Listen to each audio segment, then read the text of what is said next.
ആമയിഴഞ്ചാൻ തോട്ടിൽ മരിച്ച ശുചീകരണ തൊഴിലാളി ജോയിക്കായി നടത്തിയ തിരച്ചിലിന് നേതൃത്വം നൽകിയ അഗ്നിരക്ഷാ സേനാംഗങ്ങളെ ആദരിച്ചു. എറണാകുളം സെന്റ് തെരേസസ് കോളേജിന്റെയും കേരള ദർശന വേദിയുടെയും നേതൃത്വത്തിൽ നടന്ന ചടങ്ങ് കാലടി സംസ്കൃത സർവകലാശാല മുൻ vice chancellor doctor MC Dileep Kumar ഉദ്ഘാടനം ചെയ്തു. സെന്റ് തെരേസാസ് കോളേജിന്റെയും കേരള ദർശനവേദിയുടെയും ആഭിമുഖ്യത്തിലായിരുന്നു ചടങ്ങ്. ആമയിഴഞ്ചാൻ തോട്ടിൽ തിരച്ചിലിന് നേതൃത്വം നൽകിയ അഗ്നിരക്ഷാ സേനാംഗങ്ങളെ ചടങ്ങിൽ ആദരിച്ചു. ചടങ്ങിൽ പങ്കെടുത്ത സേനാംഗങ്ങൾക്ക് സർട്ടിഫിക്കറ്റ് വിതരണം ചെയ്തു.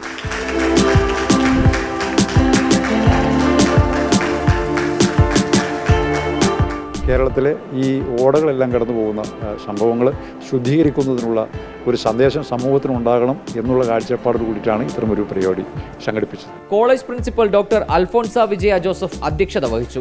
ISSD chairman NV Thomas, Kerala Darshanavedi chairman AP Mathai, general secretary Kumbalam Ravi, treasurer Tomy Mathew എന്നിവർ സംസാരിച്ചു.